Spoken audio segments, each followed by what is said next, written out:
মাথা মাথা নিচে করো।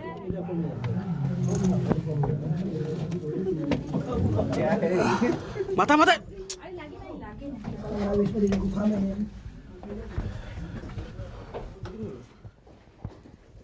আমরা গুয়াহাটিতে আছি। আচ্ছা আচ্ছা, বেশ কিছুদিন ধরে। গুয়াহাটি থেকে এসছেন এখানে?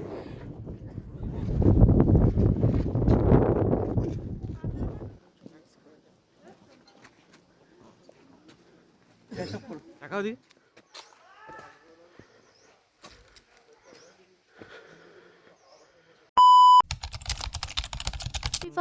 আমি সংহিতা। তোমরা সবাই কেমন আছো? আশা করছি ভীষণ ভালো আছো। আজকে আমার মেঘালয়ে দ্বিতীয় দিন। আজকে আমি এক্সপ্লোর করব চেরাপুঞ্জির বিভিন্ন জায়গা, সেটাই কিন্তু এই ভিডিওতে শেয়ার করে নেব। অবশ্যই কিন্তু পুরো ভিডিওটা দেখো, আর আমার চ্যানেলকে সাবস্ক্রাইব না করে থাকলে সাবস্ক্রাইব করে নিও। সকাল 8টার সময় কিন্তু আমাদের গাড়ি ছেড়ে দিয়েছিল শিলং থেকে। প্রথম যে জায়গাটা দেখতে যাচ্ছি সেটা হলো মাউডক ড্যাম ভ্যালি ভিউ পয়েন্ট। এই জায়গাটায় এসে দাঁড়ালে মনে হবে সত্যি যেন এক মেঘের রাজ্য। শিলং থেকে এই জায়গাটা কিন্তু একদমই কাছে, গাড়িতে ওই আধ ঘন্টার মতন আমাদের সময় লেগেছিল। গাড়ি থেকে নামার সাথে সাথে যেই জিনিসটা তোমাকে থমকে দেবে সেটা হলো এই বিশাল সবুজ পাহাড় আর গভীর উপত্যকা। চারপাশটা শুধু পাহাড় আর পাহাড়, আর মাঝে মাঝে মেঘ এসে কিন্তু পুরো ভিউটাকে একদম ঢেকে দেয়।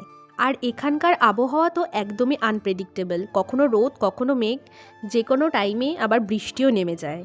এখানে কিন্তু জিপ লাইনিং করারও ব্যবস্থা রয়েছে, তবে আমি বলবো এই জায়গাটায় যদি সকাল সকাল আসতে পারো তাহলে ভিড় কিন্তু কম থাকবে, আর ভিউটাও কিন্তু সুন্দরভাবে এনজয় করতে পারবে।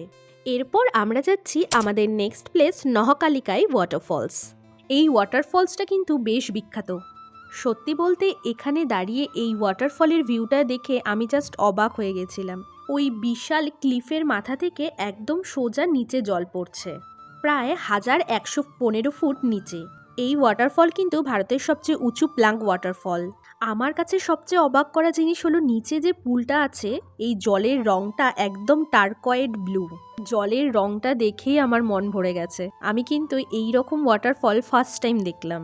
এই ওয়াটারফলসটা সত্যিই কিন্তু মেঘালয়ের গর্ব, আর এই ভিউটা সারা জীবন মনে থাকবে। এখান থেকে বেরিয়ে আমরা যাচ্ছি আমাদের নেক্সট প্লেসে। প্রকৃতি আর জলপ্রপাত তো ঘুরে নিলাম, এবার যাচ্ছি ইতিহাস আর সংস্কৃতির ছোঁয়া নিতে রামকৃষ্ণ মিশন মিউজিয়ামে। এখানে কিন্তু চেরাপুঞ্জির খাসি সংস্কৃতির অনেক পুরনো জিনিস আর ইতিহাস সংরক্ষণ করে রাখা রয়েছে। এই মিউজিয়ামের ভেতরে ঢুকলেই দেখতে পাবে খাসি জনগোষ্ঠীর বিভিন্ন ঐতিহ্যবাহী পোশাক, অস্ত্র, ব্যবহারের সামগ্রী, যন্ত্রপাতি, পুরনো ছবি আর বিভিন্ন রকম ডকুমেন্ট। সব কিছুই কিন্তু খুব সুন্দরভাবে সাজানো। আর এখানে এসে যদি ইতিহাস আর সংস্কৃতি সম্পর্কে নাই জানি তাহলে ভ্রমণটাই কিন্তু অসম্পূর্ণ থেকে যাবে। মিউজিয়ামের ভেতরের ক্লিপ কিন্তু আমার কাছে নেই, কারণ সেখানে ছবি ভিডিও করা বারণ ছিল। তবে বাইরের চারপাশটাই কিন্তু তোমাদের ঘুরে দেখালাম। এই শান্ত পরিবেশে কিছুটা সময় কাটিয়ে এরপর যাচ্ছি আমরা একটা অ্যাডভেঞ্চার স্পটে। ছোট একটা এন্ট্রান্স দিয়ে ভেতরে প্রবেশ করতে হবে। এটা হলো মাউসমাই কেভ। ভেতরে উঠে কিছুটা সিঁড়ি বেয়ে কিন্তু ওপরে উঠতে হবে।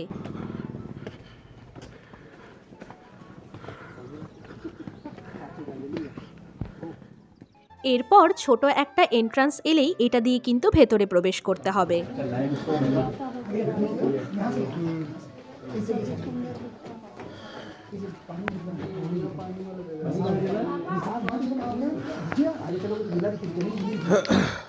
ভেতরে প্রবেশ করলে একটা ঠান্ডা ঠান্ডা বেশ অনুভূতি, আর চারপাশের পাথরের দেওয়াল আর ওপর থেকে প্রাকৃতিক গঠনের স্ট্যালাকটাইট আর স্ট্যালাকমাইট তো রয়েছেই, যা কিন্তু বেশ অনেক বছর ধরে জল পড়তে পড়তে এই রকম হয়েছে। কিছু জায়গা এতটাই সরু যেখানে মাথা নিচু করে আবার কখনো পাশ ঘেঁষেও কিন্তু যেতে হচ্ছে। মাথা নিচে করো।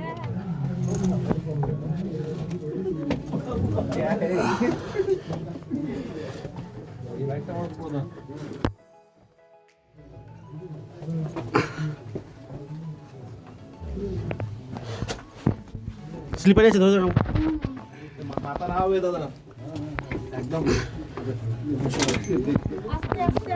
আরে বোতল তুমি যাও।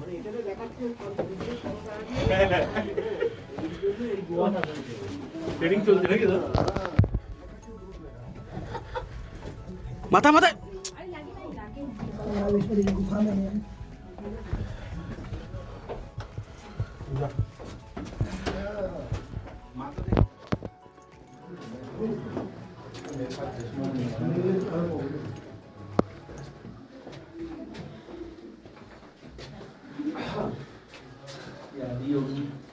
এটা সেলেক্টাইট। হ্যাঁ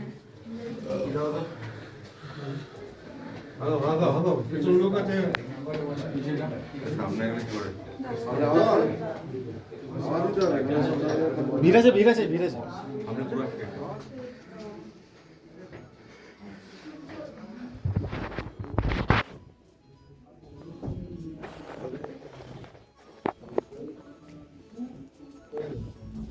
মাথা দেখে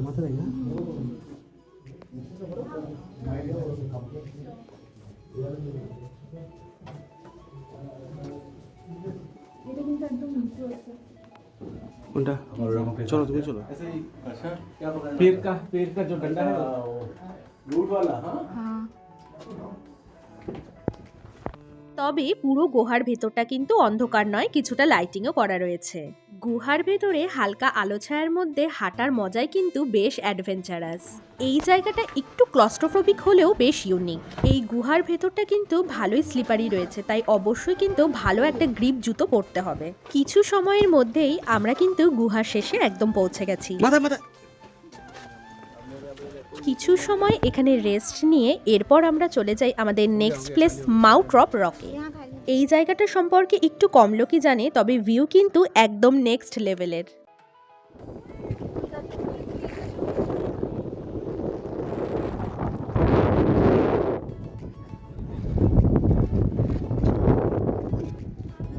এই রকে ওঠার রাস্তাটা কিন্তু একটু অ্যাডভেঞ্চারাস, কিন্তু ওপরে উঠলে ভিউটা জাস্ট দারুণ, একদম অর্থিট।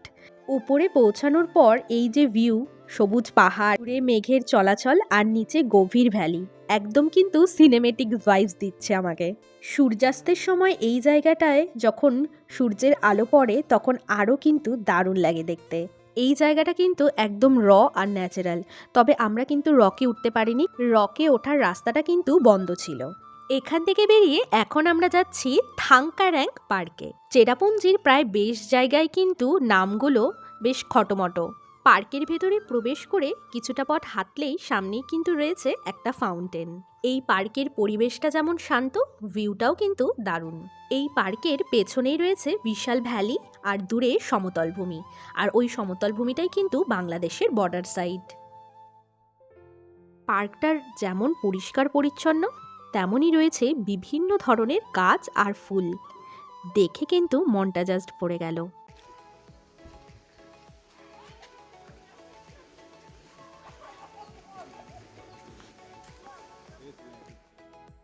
আবার কিছু কিছু জায়গায় কিন্তু এই রকম সুন্দর ছাউনি করা রয়েছে কিন্তু বসার জন্য।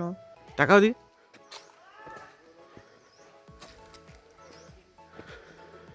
আমার কিন্তু বেশ ভালো লেগেছে এই জায়গাটা।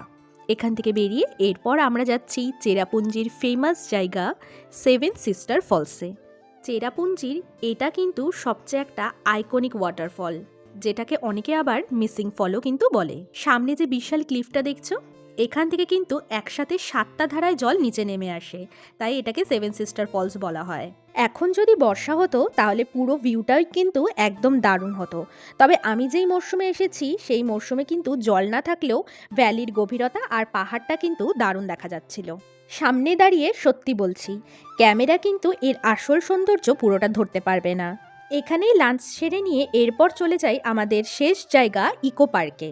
এখানে প্রবেশ করার পর মনে হয় যেন আরও এক সবুজের রাজ্যে চলে এসেছি। চারিপাশে সাজানো গার্ডেন আর পরিষ্কার পথ, আর সামনে এমন বিশাল সুন্দর ভ্যালির ভিউ, একদম মন শান্ত করে দেওয়ার মতন কিন্তু এক পরিবেশ। এখানে দাঁড়িয়ে ফিলটা একদমই অন্যরকম। হাওয়া এতটাই ফ্রেশ যে বারবার গভীর নিঃশ্বাস নিতে ইচ্ছা করে, আর সূর্যের আলো যখন পাহাড়ে পড়ে সেটা দেখতে যেন আরও সিনেমেটিক হয়ে যায়। আজকের মতো এখানেই শেষ করছি আমার চেরাপুঞ্জির এই সুন্দর দিনটা। ভিডিওটা ভালো লাগলে অবশ্যই লাইক আর শেয়ার করে দিও, আর আমার চ্যানেলে সাবস্ক্রাইব না করে থাকলে সাবস্ক্রাইব করে পাশে থেকো। পরের দিনের ব্লগে থাকছে আরও অ্যাডভেঞ্চার, আরও অজানা গল্প, আর মেঘালয়ে লুকিয়ে থাকা আরেকটি সুন্দর স্পট, তাই একদম কিন্তু মিস করো না।